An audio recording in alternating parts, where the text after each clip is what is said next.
when you talk about divorce in the African setting, my goodness, it is something that you can't even want to think about in the African setting. My story is a story of living in a marriage full of violence. Oh, nice. I ended up being admitted in hospital for a couple of days, like 70 days. Wow. Because of 70 days. Of what happened in my life. So, I got married when I was 22. I met a hawker in the streets, actually. Wow. And that's why I was trying to give my background story. I met a hawker. Yes. And that time I was working as a journalist in KBC. Oh, goodness. After I've got an internship and I'm working as a journalist now in KBC. I met a hawker in the streets and I felt so much sympathy for him. And he was looking so smart. He had nice shoes and everything. He used to sell sweets. So I liked him. I started buying, telling him keep change. And one thing led to another. And my parents were not really happy with my choice. Because they were telling me there's something looking terribly wrong with that. Let me just get to know. I believe my viewer and me, I'm also curious to know. Now, after the sweets, of course, you'll get some sweets. And at what point did he decide that I'm in love, or when did you decide to get together? So, when I met him, he had dreadlocks, he was wearing studs, and obviously I didn't see him as a marriage material, but I just liked him. So I used to try and convince myself he will change and maybe I would consider. And then one day he shaved off the dreadlocks and he told me he'd gotten born again. Jesus. And he even welcomed me to the church. We went to City Victory Temple a couple of times. He was worshiping, he was good, he was serving God. And I said, wow, now this is husband material. But my parents thought otherwise. Actually, we never went for honeymoon. We went shags in Nyeri.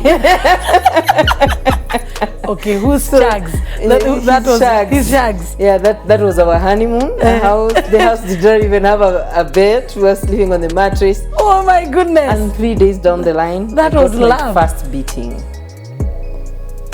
During honeymoon. Yes. What did you do to earn it? It's just like violent. I have come to learn violent men always look for an excuse to beat you.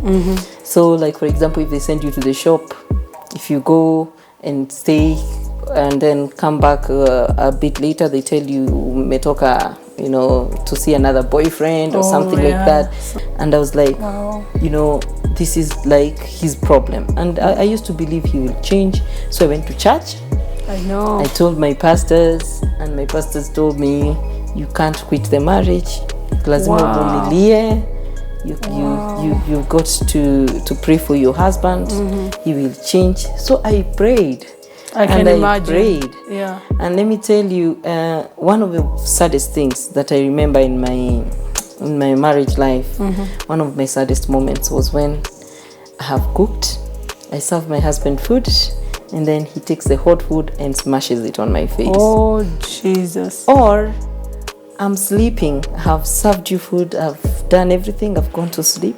Then you're tired, you've come from your work and all that. Then he takes a bucket of cold water and pours on me on the bed. And the worst and most dehumanizing situation I've been to is being peed on, being taken to a bathroom, and he pees on my face and tells me you're useless, and he flashes our wedding rings in the toilet. And most of the time they keep telling you, I'll kill you. Wow. So it was verbal, emotional, physical abuse. Were there cases of sexual abuse? Of course.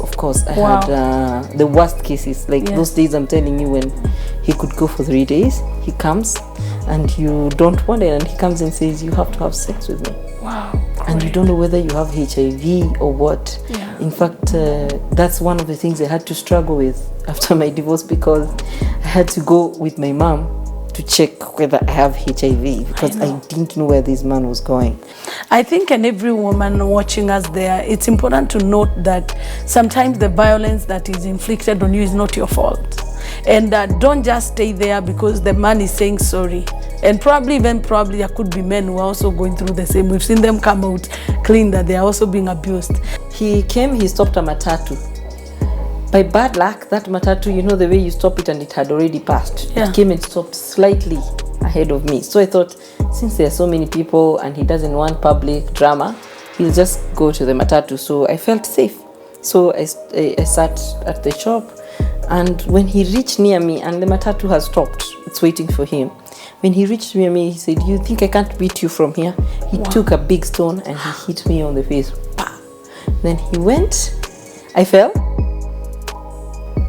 The shopkeeper came out to try and help me. I lost my consciousness for a while. I don't remember exactly what happened, but people tell me what happened. But one thing I can remember is that I looked at him. He hit me.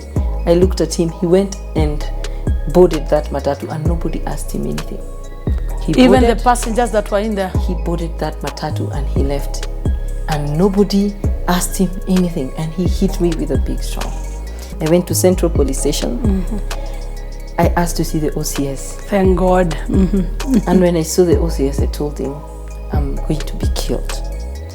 And I want to tell you my story." So I told him my story. He told me, "Just show me where he lives. Just show me where you think he lives." I said, "I'll show him where he used to live before we were living together."